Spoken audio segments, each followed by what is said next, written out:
Olá pessoal, tudo bem? Bom, hoje a nossa aula é sobre o trabalho do menor, né? Eu estou com o fio aqui, com o fone, para a aula ficar melhor, para o áudio ficar melhor. Então as últimas gravações com o fone ficou bem melhor o áudio. Então vou ficar com esse fio aqui para a gente poder ter uma qualidade de áudio melhor. Bom, então o tema da aula nossa de hoje é trabalho do menor. Nós vamos falar das regras básicas do menor e nós vamos falar um pouco da aprendizagem, das regras da aprendizagem, com foco na CLT, tá? A gente tem algumas outras regras, tá? Mas a gente vai focar bastante na CLT, tá bom? Bom, em relação ao menor, é importante a gente saber que a CLT é no capítulo 402 ao artigo 441. Espera aí que o meu áudio aqui, 402 a 441. Deixa eu só procurar aqui a lei complementar que eu quero, para já deixar marcado, para na hora que eu precisar, eu mencionar para vocês. Vou tentar não mexer muito no fio, para não fazer barulho, ruído. Bom, então vamos lá. Artigo 402 a 441. Vamos destacar os principais artigos aí. No seu slide, o slide que eu postei para vocês, começa no slide 51, tá? Então, no slide 51 do material aí da sala que eu postei para vocês, da atividade, começa no slide 51. Bom, o que seria, quais são as regras que nós temos em relação ao trabalho do menor? Primeiro, a principal regra é que o menor só pode trabalhar a partir de 16 anos. A CLT, ela diz assim no artigo 402: considera-se menor para os efeitos desta consolidação o trabalhador de 14 até 18 anos. Aí no 403 ela arruma isso porque aí entra de acordo com a Constituição, né? A Constituição no artigo 7º, no inciso 33, ela deixa claro que é proibido o trabalho noturno, perigoso, insalubre a menores de 18 anos, de qualquer trabalho a menores de 16 anos, salvo na condição de aprendiz a partir dos 14 anos. Isso está no artigo 7º, no inciso 33 da Constituição. O artigo 403 confirma isso. É proibido qualquer trabalho a menores de 16 anos de idade, salvo na condição de aprendiz a partir dos 14 anos. Então, no primeiro momento, menor só pode trabalhar se ele tiver pelo menos 16 anos. Essa é a idade mínima para o trabalho no Brasil, 16 anos. Salvo na condição de aprendiz a partir dos 14. Então, o trabalho do menor, trabalhar mesmo, efetivamente, a partir dos 16 anos de idade. Nós sabemos que o doméstico é uma regra nova, que o menor não pode trabalhar. Não pode existir trabalho do menor no doméstico, né? O doméstico exige é isso que eu marquei aqui para vocês. Na Lei Complementar do Doméstico, a Lei Complementar 150/2015, diz assim no parágrafo único do artigo 1º, nós já comentamos em sala. É vedada a contratação de menor de 18 anos para desempenho de trabalho doméstico, de acordo com a Convenção 182 de 99 da Organização Internacional do Trabalho. E com o decreto, esse decreto, se você tiver curiosidade de estudar quais são as atividades que realmente o menor não pode trabalhar, que são atividades que são degradantes, que são consideradas de risco, está no decreto 6.481, de 12 de junho de 2008. Então, decreto 6.481, de 12 de junho de 2008. Esse decreto tem ultimamente caído em algumas provas de concurso, porque ele traz lá várias atividades que o menor não pode exercer. E tem as exceções, né, que é possível se tiver uma autorização expressa do Ministério do Trabalho, do Ministério da Economia. Então, um decreto bem interessante, porque ele traz detalhadamente quais são as atividades que o menor não pode exercer, né? Dentre elas, o trabalho doméstico. Tá? Trabalho doméstico, a idade mínima é 18 anos. Então, a regra principal é: qual é a idade mínima para o trabalho no Brasil? Em regra, 16 anos, para qualquer trabalho. Salvo na condição de aprendiz a partir dos 14, mas a idade mínima para qualquer trabalho é 16 anos. E algumas atividades não vão admitir menores, como no caso doméstico, e as atividades que estão nesse decreto 6.481 de 98. Tá? De 98 não, de 2008. De 2008. 6.481 de 2008. Tá bom? O primeiro ponto é esse. No slide eu coloco para vocês assim, considera-se menor para a CLT o trabalho de 14 a 18 anos incompletos. Mas aí vocês viram, no 403, a CLT arruma isso. A CLT fala assim, é proibido qualquer trabalho a menores de 16 anos de idade, salvo na condição de aprendiz a partir dos 14 anos. Então, o caput do artigo 403, ele confirma o artigo 7º, inciso 33 da Constituição, que é o trabalho do menor, que a idade mínima, na verdade, é 16 anos. Essa é a regra, tá? Lembra também que nós falamos do rural. O rural, a idade mínima também é 16 anos, tá? O doméstico é 18, o rural é 16. Só que no decreto do rural, tá a idade mínima de 12, não é mais. 12 anos é para contar para fins de previdência, para fins de tempo de serviço. Parece-me que hoje está contando até a partir de 8 anos. Mas a idade mínima para o trabalho hoje, se eu for contratar um trabalhador no âmbito rural, tem que ser 16 anos, pelo menos, tá? Então, é lógico que eu vou ter que analisar outros critérios que a gente vai ver aqui. Se o trabalho é noturno, se é insalubre, se é perigoso, porque não pode realmente ter trabalho do menor em atividades assim, tá bom?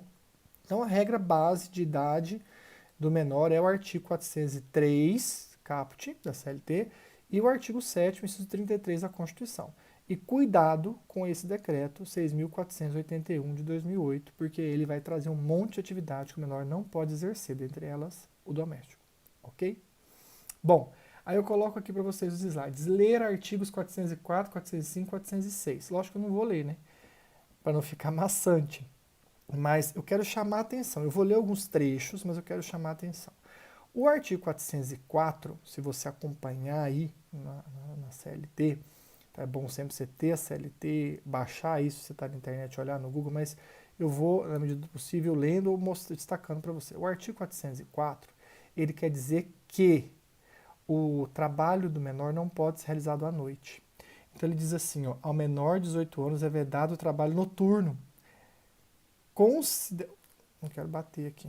Considerando este o que for executado no período compreendido entre as 22 horas e as 5 horas.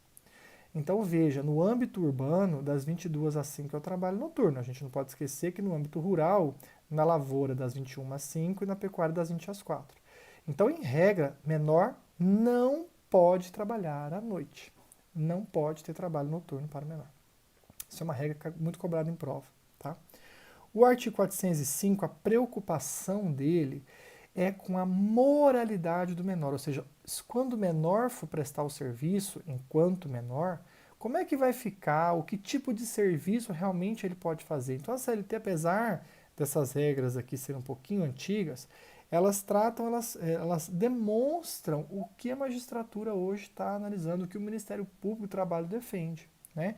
Então, o 405 diz assim, ao menor não será permitido. Então, aí o inciso 1 é aquilo que eu acabei de falar para vocês, que está confirmando o artigo 7º, inciso 33 da Constituição, que é vedado o trabalho do menor em qualquer atividade insalubre, perigosa, penosa, enfim, ele coloca, ó, nos locais e serviços perigosos ou insalubres, constantes do quadro para esse fim aprovado, né, pelo, hoje o Ministério da Economia, tá? O Ministério do Trabalho, hoje o Ministério da Economia, tem as normas regulamentadoras, né, que regulamentam a insalubridade, atividade insalubre e perigosa. Então, ele não pode trabalhar atividade insalubre e perigosa. Então, não pode trabalhar à noite, não pode trabalhar atividade insalubre e perigosa. Tá? O inciso segundo fala assim, em locais ou serviços prejudiciais à sua moralidade. Então, vocês vão perceber que se a gente for ler o 405, parágrafo 2º, parágrafo 3º, ele vai ter uma preocupação em analisar ou proibir o trabalho de menor em locais que possa comprometer a sua formação moral. Tá? O parágrafo 2º diz lá que é possível o menor trabalhar em ruas, praças, logradouros, né, desde que ele tenha uma prévia autorização do juiz de menor, que hoje seria da vara da infância. Existe uma discussão muito grande em termos de competência. Quem deveria autorizar previamente o trabalho do menor? O juiz do trabalho, porque se trata de uma relação de trabalho, ou o juiz da vara da infância e juventude?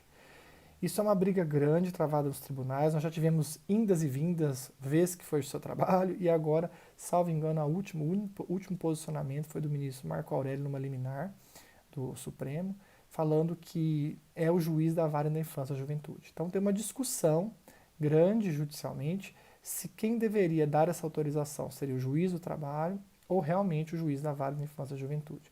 Porque em 2004, o artigo 114 da Constituição alterou a competência do seu trabalho para analisar todas as questões envolvendo relação de trabalho. Então eles dizem que é uma relação de trabalho. Quem tem que analisar isso é o juiz de trabalho. Eu também entendo que é o juiz de trabalho. Para mim, é o juiz de trabalho que tem que analisar isso. Mas nós temos essa discussão e, salvo engano, a última decisão que nós tivemos há algum tempo atrás foi no sentido de dar a competência para as varas da infância e juventude. Tá? Mas, enfim, tirando essa discussão, se o menor quiser trabalhar, igual ele coloca aqui, trabalho exercido nas ruas, praças e outros logradouros dependerá de prévia autorização do judiciário. O judiciário vai ter que autorizar isso, seja o do trabalho ou seja o da vara da infância. Tá? Ele vai ter que autorizar. Aí ele coloca aqui, ó, isso que é o detalhe. Ao qual cabe verificar se a ocupação é indispensável à sua própria subsistência ou de seus pais, avós. Então o juiz vai ter que observar isso. O juiz vai ter que proteger, então não pode deixar que a atividade que o menor exerça traga prejuízo à sua moral, mas o juiz também, além de proteger isso, vai ter que observar o seguinte: esse menor, né, ele traz o sustento para sua família, esse salário, esse dinheiro que ele recebe, contribui para o sustento e subsistência da sua família, porque se contribui, o juiz vai ter que dar essa analisada com cuidado, colocar numa balança. Né? É óbvio que se prejudicar a moral dele não poderia, mas eles pedem aqui na legislação que o juiz analise isso, que se não houver violação, se não houver prejuízo à moral e o trabalho do menor realmente trouxer o sustento para a família, ele for um arrimo de família, então que se deve autorizar, né? Porque senão a família vai passar fome. Né? O parágrafo 3º já fala assim, considera-se prejudicial a moralidade, então ele já fala que é prejudicial a moralidade, do menor o trabalho prestado de qualquer modo, ou seja, sem nenhuma fiscalização, sem nenhuma verificação, em teatros, revistas, cinemas, boates, cassinos, cabarés, danças, estabelecimentos. Hoje a gente poderia levar isso para os teatros mesmo, né? E para as novelas. Então, há um cuidado, tem até convenção da OIT sobre o trabalho do menor artista, né? Então, tem que ter um cuidado. As novelas, na hora que vão ter menores lá, elas não podem gravar à noite, né? Os menores não podem trabalhar à noite. Elas vão ter que ter esse cuidado da subsistência, se vai auxiliar realmente a família. O juiz vai ter que ver tudo isso. O juiz, hoje, da Vara da Infância e Juventude, vai ter que analisar se aquelas cenas, aquele trabalho que o menor vai desenvolver, e se não me engano, as emissoras de TV já tiveram até termo de ajuste de conduta com o Ministério Público para poder realmente, então, ter o trabalho do menor, mas elas cumprirem a exigência, por exemplo, exigir que o menor esteja estudando, elas assegurarem que esse menor está estudando, que ele não está gravando à noite, que as cenas não envolvem nada de prejudício à sua moralidade, pornografia, cenas intensas. Isso já foi muito discutido no Brasil, que a gente não ouve, as emissoras não falam, mas todas elas, ou a maioria delas, já tiveram um problema em relação a isso. Né? E o Ministério Público bate em cima mesmo, né? Fiscaliza nesse sentido. Tá? Também é prejudicial a sua formação moral trabalhar em empresas de circo, né? Na função de acrobata, saltimbanco, ginasta e outras semelhantes. Tá? E também é prejudicial à sua moralidade na produção, composição, entrega ou venda de escritos, impressos, imagens ou qualquer outros objetos que possam, a juízo da autoridade, prejudicar a sua formação moral. Pornografia, coisas violentas, né? Revistas de morte, coisa que atrapalha. O exemplo clássico é a pornografia, porque fica fácil a gente entender. Porque isso atrapalha a formação moral dele. Tá? Então, ele teria que trabalhar, e o trabalho que ele desenvolve também auxilia na sua formação, na sua educação, né? Na sua formação moral. E não prejudicar essa formação. Né? Afinal, ele está em fase de formação, ele está formando o caráter dele. E a letra D fala também que consiste na venda ou varejo de bebidas alcoólicas. Não pode, é considerado prejudicial à moralidade do menor trabalhar em locais onde vende bebida alcoólica. Né? Ele não poderia trabalhar em locais assim. Tá?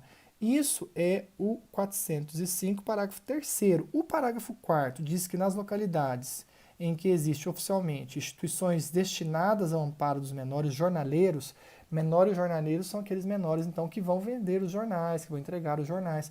Se a instituição tiver devidamente autorizada, ela pode contratar menores para esse tipo de atividade. Tá?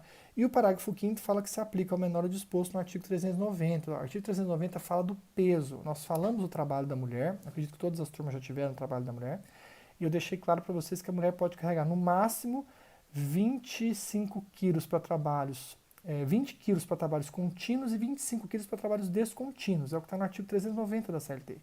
E o menor também entra nessa regra. O menor também não pode trabalhar num local que exija que ele carregue de peso, né?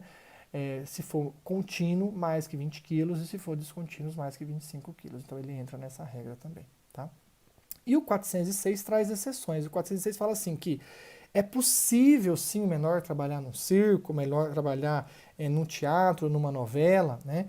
Desde que, dois requisitos, a representação tenha fim educativo, né?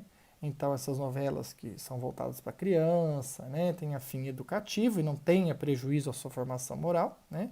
E também desde que certifique-se que a ocupação do menor é indispensável à subsistência de seus pais, avós, irmãos. Então, se o juiz de menor verificar que o menor então vai trabalhar num teatro, numa novela, e ele verifica que essa novela tem fins educativos, que as cenas não vão ser cenas que envolvem prejuízo moral e que o menor também, o salário dele vai contribuir para a subsistência da família, ele pode autorizar, porque entraria na exceção. Então, esses três artigos, 404, 405, 406, retratam bem o cuidado que o legislador tem em proteger o menor de algumas atividades que podem prejudicar a sua formação moral, o seu físico mesmo, a sua fisiologia, igual atividade insalubre, perigosa, carregando peso acima do normal, né? Trabalhar à noite. Então, há uma preocupação do legislador em relação a isso. Então, esse é o segundo ponto que a gente tem que analisar. Então, o primeiro é a idade, o segundo, a preocupação em que tipo de trabalho o menor pode exercer, ou ele pode prestar de serviço. E aí nós vamos para a jornada. O 413 da CLT traz para a gente o seguinte: é vedado, então é proibido prorrogar a duração normal diária do trabalho do menor. Então, em regra, o menor não pode fazer hora extra. Ele tem um limite, que é de 8 horas, né? E ele não pode fazer horas extras. Inclusive, o parágrafo único do artigo 413 diz que, o artigo 414 diz assim: quando o menor de 18 anos for empregado em mais de um estabelecimento, as horas de trabalho em cada um serão totalizadas. Então ele não pode trabalhar 8 horas num local e 8 em outro, ou 4 em outro, não pode. Ele tem que trabalhar no máximo 8 horas somando todos os locais. Então se ele trabalha em dois locais, tem que ser 4 em um, 4 em outro. Ou seja, a soma dos dois locais não pode ultrapassar de 8 horas diárias e 44 semanais. Por quê? Porque ele tem que estudar, em algum momento ele tem que estudar, ele tem que se capacitar, tem que se qualificar. Né? Essa é a ideia da legislação. Se vai conseguir ou não é outra coisa, mas o legislador tem que permitir que ele, em um período do dia, ele estude. Né? Agora, quais são as exceções? Então, a regra é que não pode prorrogar, ele não pode fazer hora extra. As exceções são no caso de compensação de jornada. Então, se a empresa tiver um sistema de compensação menor, pode entrar no sistema de compensação, que é o inciso 1 do artigo 413. Então, ele pode trabalhar até mais 2 horas por dia. Né? Então, ele poderia trabalhar mais, desde que seja devolvida no dia seguinte ou na semana seguinte para ele. Então, se tiver um ajuste de compensação de jornada na empresa, a empresa pode, então, realizar essa atividade com o menor e ele fazer parte da compensação também com os demais trabalhadores. Tá?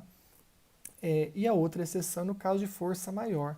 Se a empresa precisar, por uma questão de força maior, uma enchente, uma inundação, né, um incêndio, ela precisar de um pouco mais de trabalho em razão disso, o menor pode trabalhar até 12 horas, no caso de força maior, mas todas as horas que ele fizer a mais, ele vai ter que receber o adicional. E o adicional de hora extra aqui está falando que é 25%, mas não existe mais adicional de hora extra de 25%, eu já falei isso para vocês. O adicional mínimo, segundo o artigo 7º, inciso 16 da Constituição Federal, é de 50%. Então, se você olhar aqui de baixo, vai estar o artigo 7º, inciso 16 da Constituição. Então, quando a CLT fala que o menor pode trabalhar, no caso de força maior, até 12 horas, recebendo o respectivo adicional para cada hora que ele fizer a mais, o adicional é de no mínimo 50%. Então, onde está 25%, você lê 50%. Então, a regra de jornada é essa. Ele tem um limite de 8 horas, não pode ultrapassar esse limite, mesmo que ele trabalhe em dois locais, esse tem que ser o limite máximo. Não pode fazer hora extra, salvo se a empresa tiver compensação, ele pode entrar na regra de compensação, ou se a empresa tiver um trabalho extraordinário em razão de força maior. Aí o limite é até 12 horas por dia, mas todas as horas que ultrapassar, né, o limite de 8 horas, que é o máximo, ele vai ter direito a ganhar como extra. Tudo bem? Então esse é o terceiro ponto que a gente viu ali. É o primeiro slide. O primeiro slide foi totalmente concluído. Aí nós vamos para o segundo slide que fala do menor, que é o slide 52, né?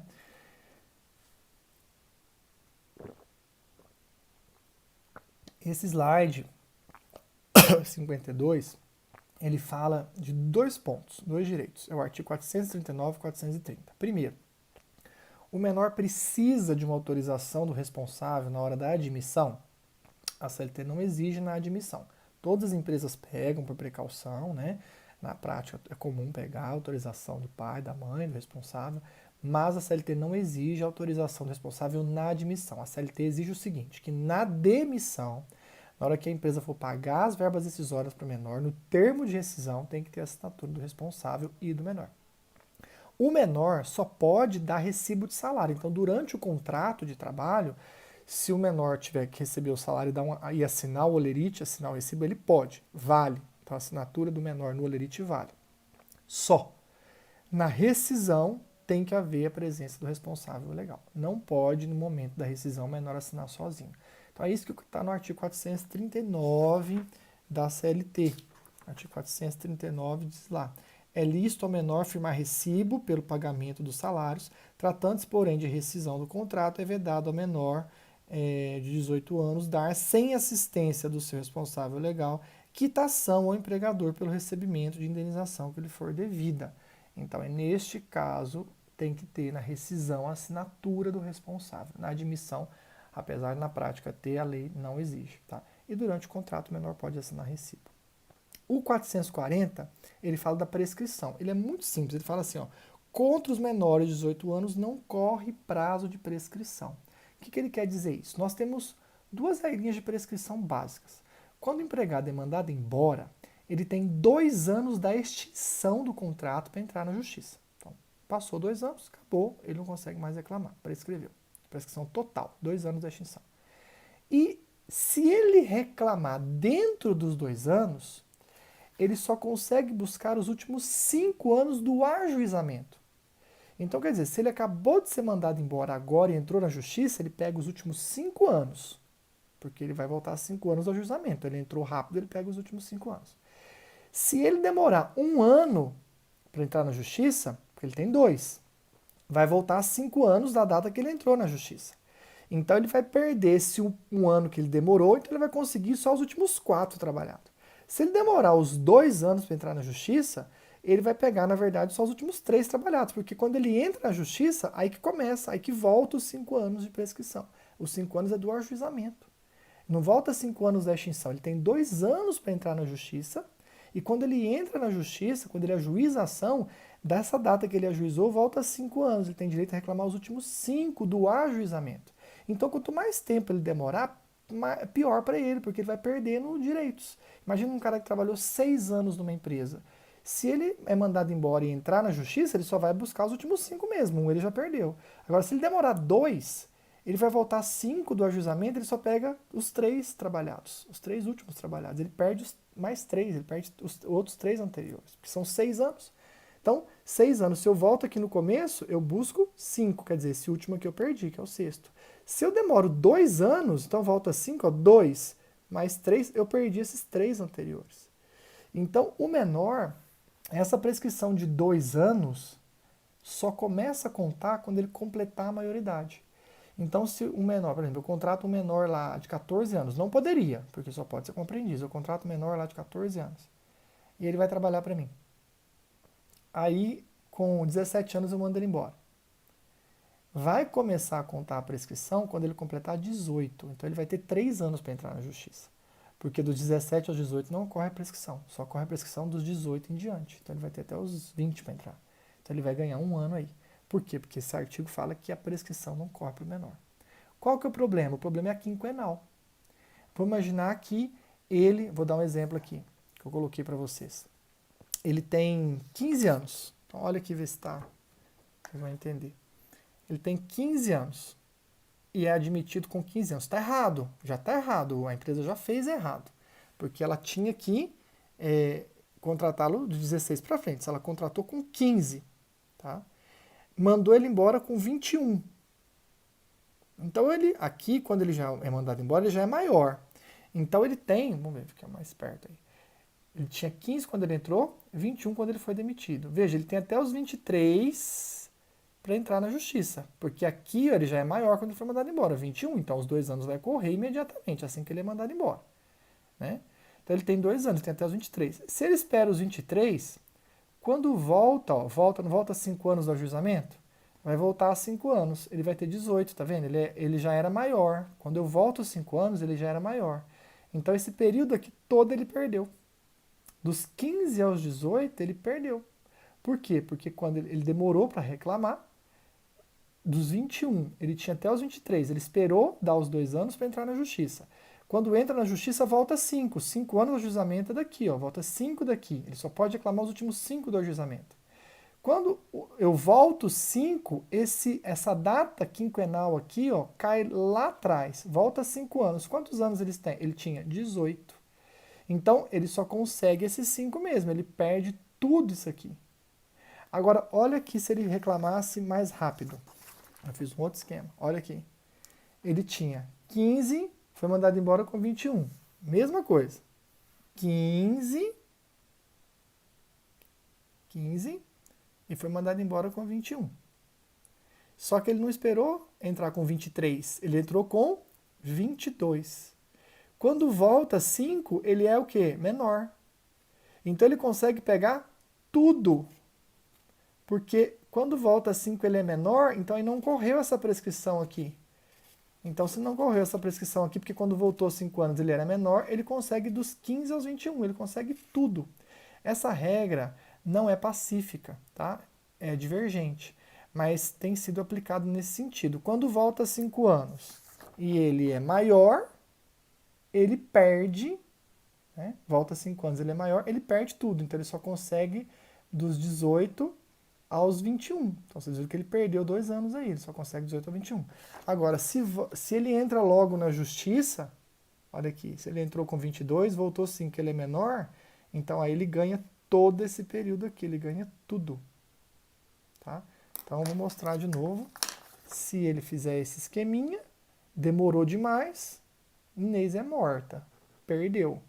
Não ganhou dos 15 aos 18. Né? Agora, se ele foi mais ligeiro, entrou logo, ó, demorou no máximo 1 ano, quando volta 5 anos, ele ganha tudo. Tá?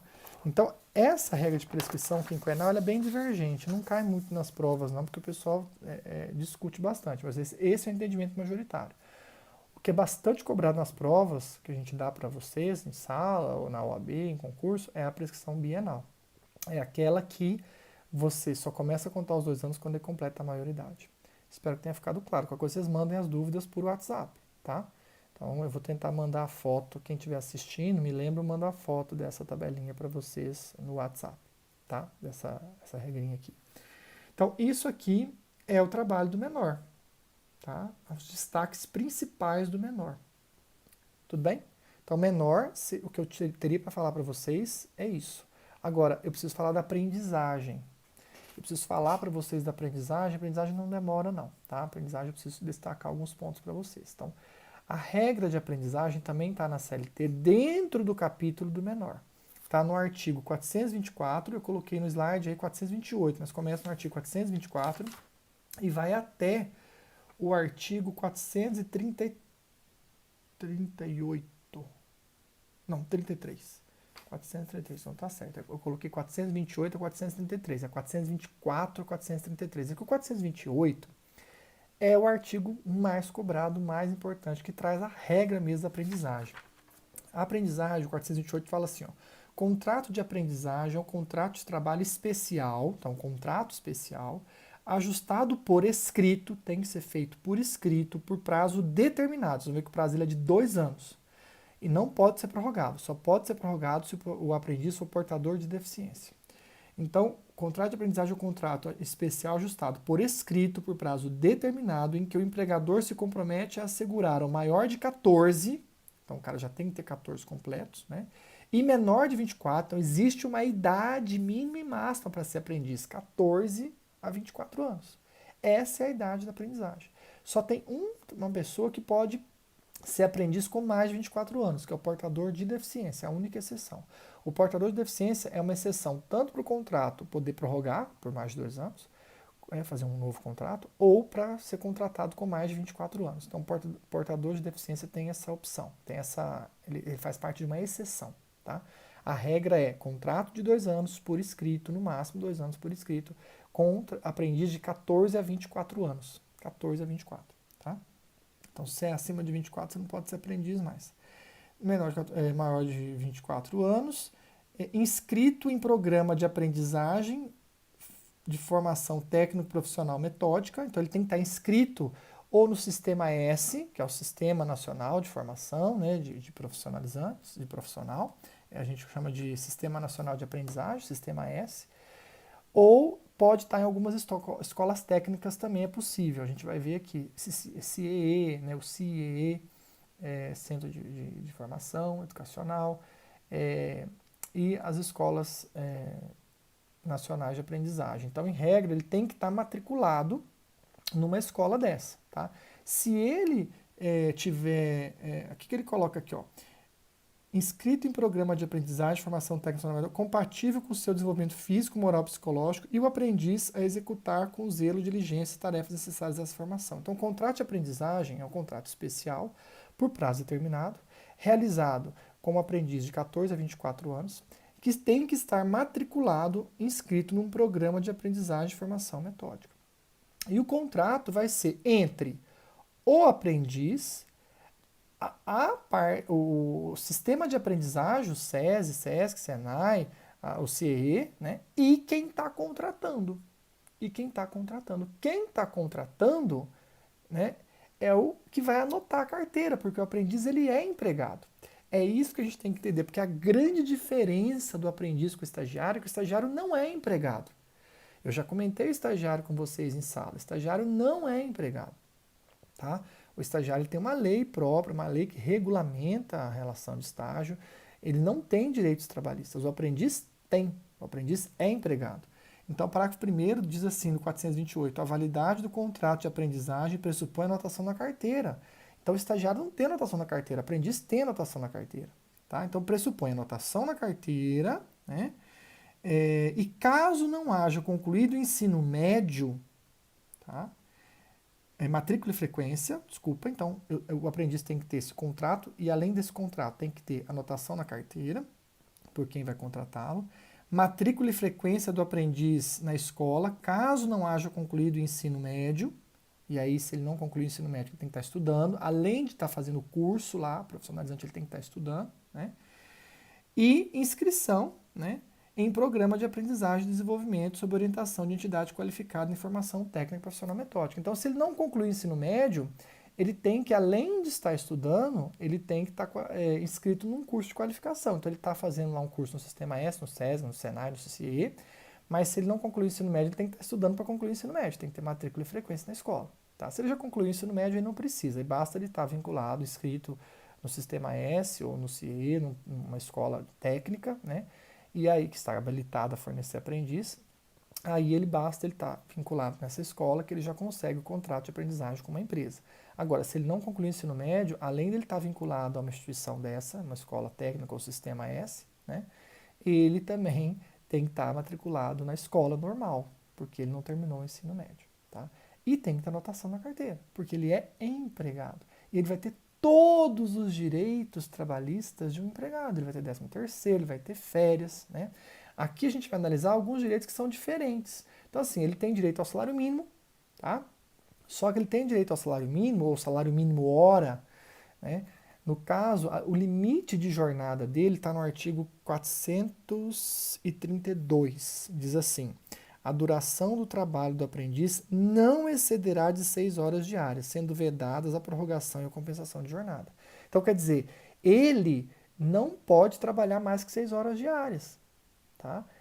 Só é possível chegar a 8 horas diárias, é o parágrafo 1º, se ele já tiver concluído o ensino fundamental, então ele já concluiu o ensino fundamental, e nesse local que ele está aprendendo, né, o ofício, também existir aulas teóricas.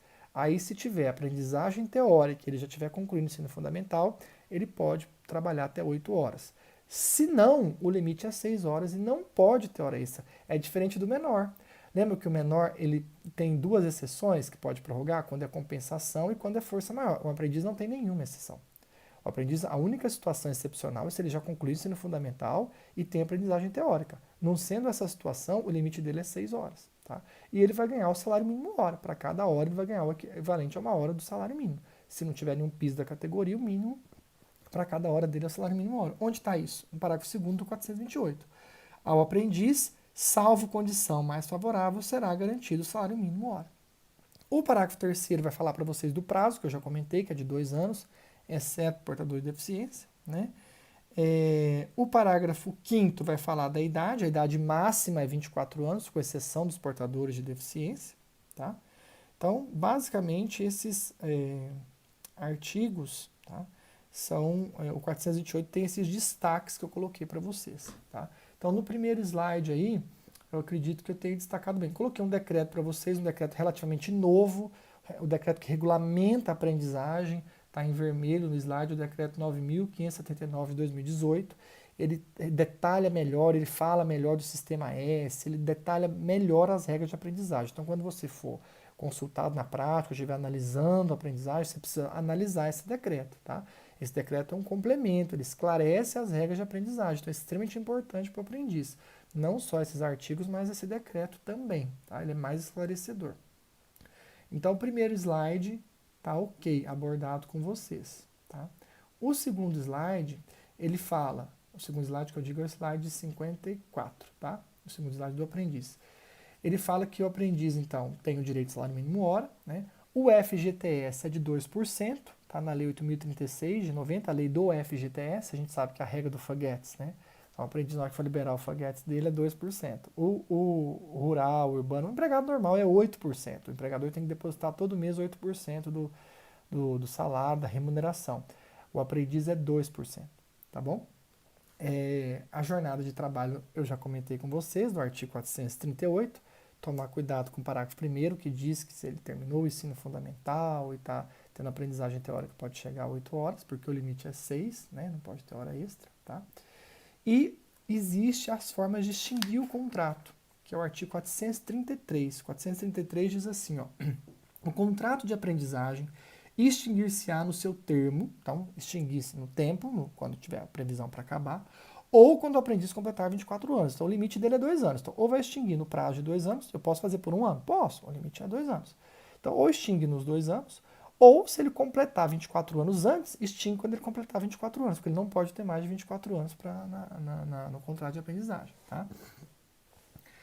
E pode rescindir antecipadamente. Em que situações o contrato de aprendizagem pode acabar antecipadamente? Primeiro, quando o desempenho do aprendiz for insuficiente, ele não conseguir se adaptar ao serviço. Então pode ocorrer a rescisão antecipada. Tá? Segundo, se ele praticar alguma falta disciplinar, alguma hipótese do artigo 482, nós vamos ver isso mais para frente depois, as hipóteses de justa causa.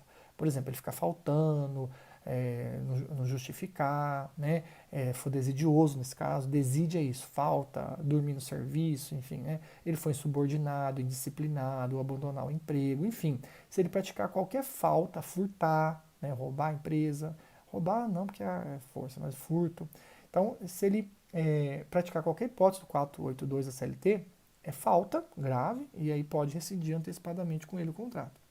A ausência justificada da escola que gera perda do ano letivo, então se ele ficar faltando na escola, sendo que ele tem que estar matriculado, né, e frequentando, se ele falta, perde o ano letivo, a empresa vai rescindir com ele o contrato antes da hora, então quem o contratou vai rescindir, tá?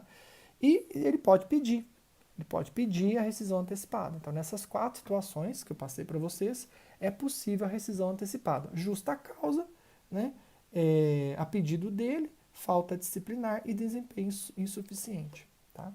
E aí a gente só tem que ir para a parte final agora, para o último slide, para a gente encerrar.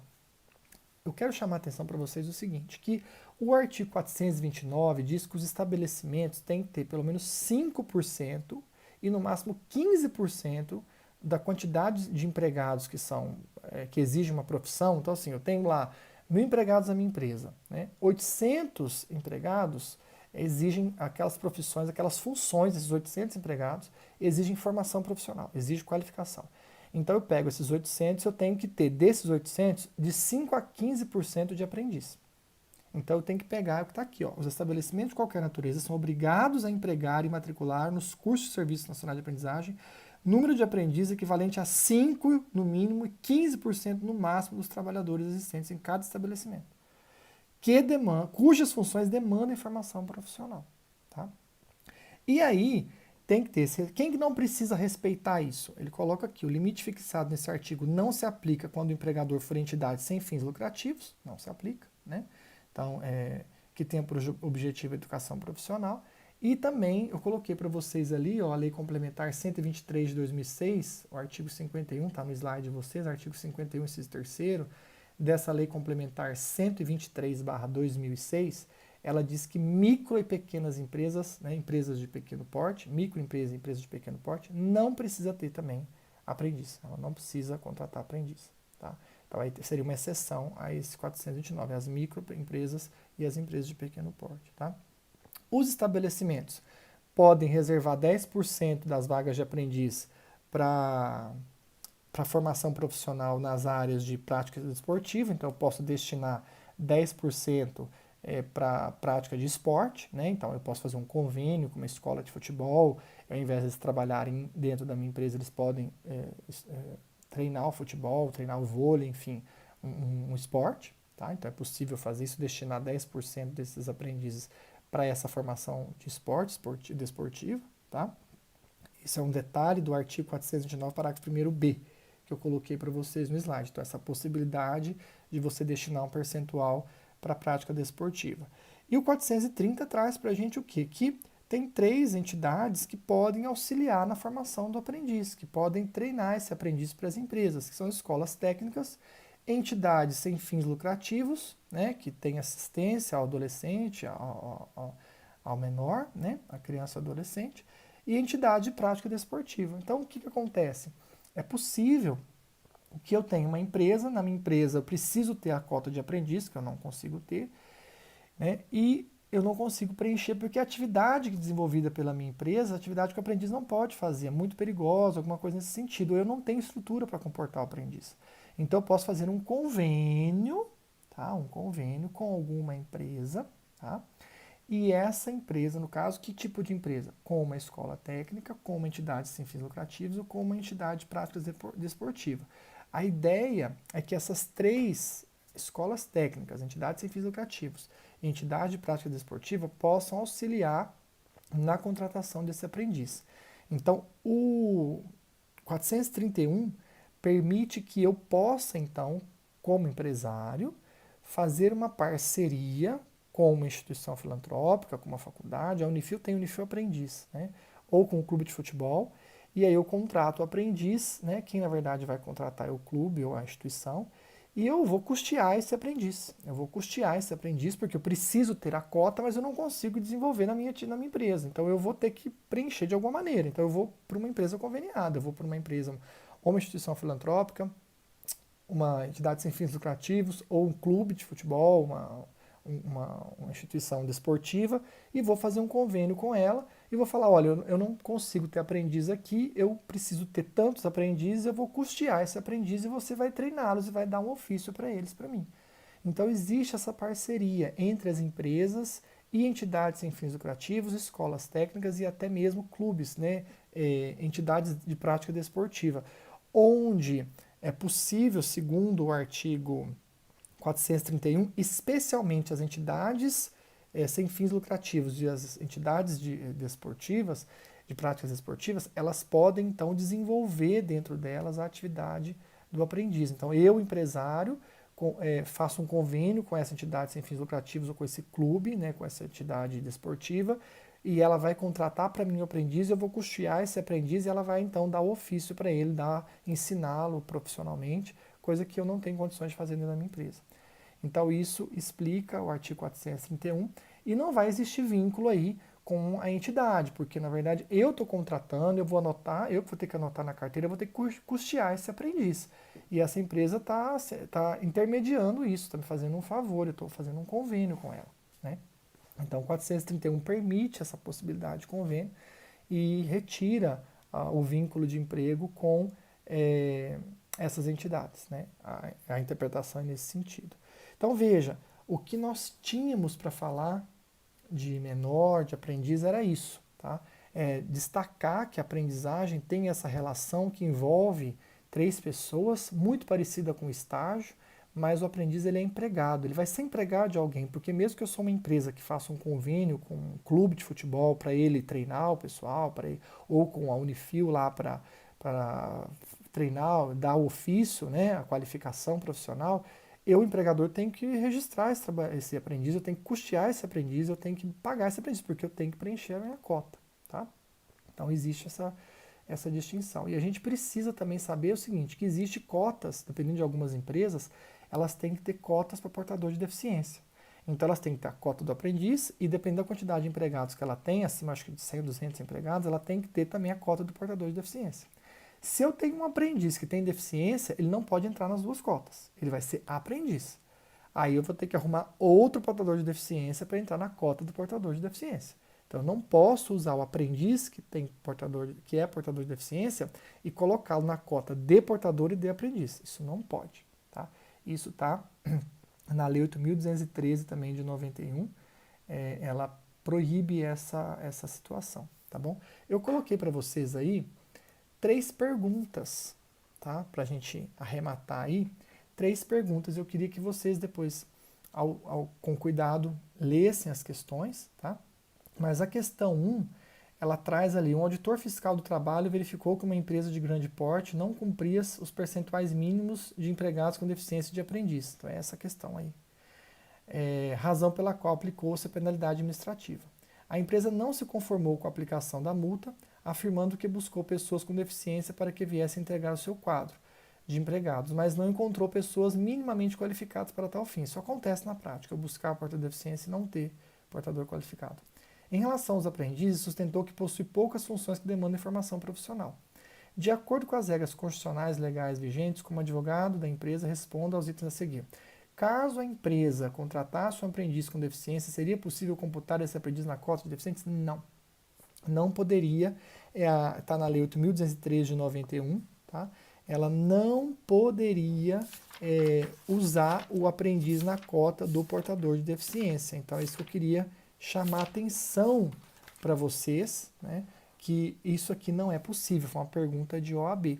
Tá?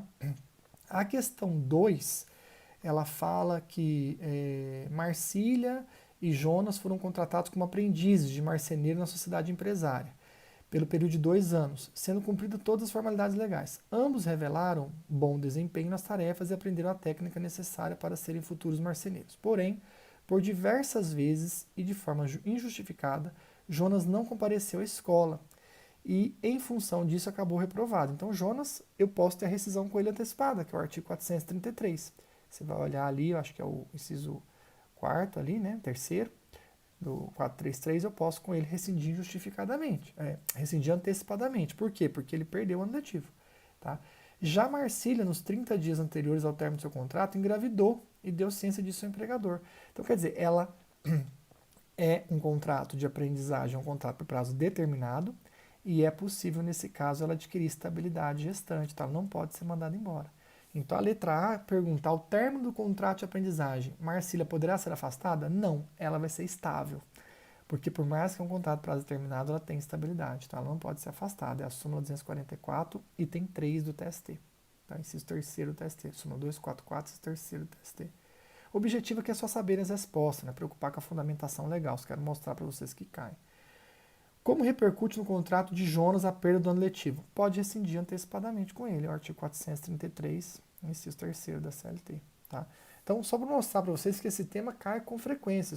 São 2 questões de OAB. Tem uma terceira, Raquel Infante. Raquel Infante não é o sobrenome dela, não. Ele fala Raquel Infante, ele quer dizer que ela é infante. Tá? Nasceu em 5 de maio de 95 e foi admitida na empresa Asa Branca Refinaria, em 13 de maio de 2011. Lá permanecendo por 4 meses, sendo dispensada em 13 de setembro de 2011. Então, quer dizer, de 95 a 2011, em 2011 ela já tinha 16 anos, né? 5 de maio de 95, quando ela foi contratada em 13 de maio de 2011, ela já tinha 16 anos. Então, ela podia ser contratada. Tá? Em razão de direitos a quem tem de fazer jus e que não foram pagos, Raquel ajuizou reclamação trabalhista em 20 de setembro de 2013. Então ela ajuizou a ação 2 anos depois da extinção do contrato. Mas olha só, ela em 13 de maio de 2011, ela tinha acabado de completar 18 anos. Ela foi mandada embora em 13 de setembro de 2011. Então ela estava ainda com 16 anos. E ela entrou na justiça em 20 de dezembro de 2013, ou seja, 2 anos depois da extinção. Mais de 2 anos. Mas para ela, como ela é menor, a prescrição não corre. Lembra que nós falamos que a prescrição não corre? Se a prescrição não corre, nesse período que ela é menor, a prescrição só começaria a contar para ela a partir do momento que ela completou 18 anos. A prescrição só começaria a contar para ela a partir de 5 de maio de 2013. Então, só em 5 de maio de 2013 que começaria a contar os 2 anos. Então, ela teria até 2015 para reclamar. E ela reclamou em 2013. Ou seja, quando ela reclamou em 2013, ela está dentro do prazo prescricional. Por quê?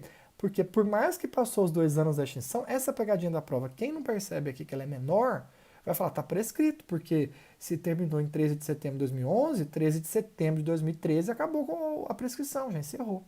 E ela foi reclamar em 20 de dezembro de 2013, então já passou 2 anos da extinção. Só que esses 2 anos, lembra, só começa a contar quando ela completa a maioridade, os 18. Então ela teria até 2015, porque ela ia completar os 18 anos em março de 2013. Então tá dentro. E a pergunta é essa, ó. Analise se ocorreu prescrição total na hipótese. A letra A. Não ocorreu prescrição total, porque ela é menor, é o artigo 440, não corre prescrição para menor. Só que ele deu mais um detalhe ainda. Ele colocou aqui na letra B o seguinte: analise se Raquel poderia ser designada para trabalhar em jornada noturna. Não pode. O artigo 404, lembra que nós vimos? Impede o trabalho noturno, então ela não poderia trabalhar à noite. Então veja, são 3 perguntas que, se você olhar com cuidado, reflete bem a nossa aula. Perguntas que caíram na segunda fase da OAB. Então são perguntas que o tempo todo você tem que estar atento. É um tema extremamente importante. Espero que vocês tenham gostado, espero que o áudio tenha dado certo, né? Acho que eu extrapolei até os limites que eles estão sugerindo para a gente, mas acho que ficou uma aula bem completa, uma aula que vocês, se tiverem qualquer dúvida, manda no WhatsApp para mim. Beleza? Até mais. Obrigado.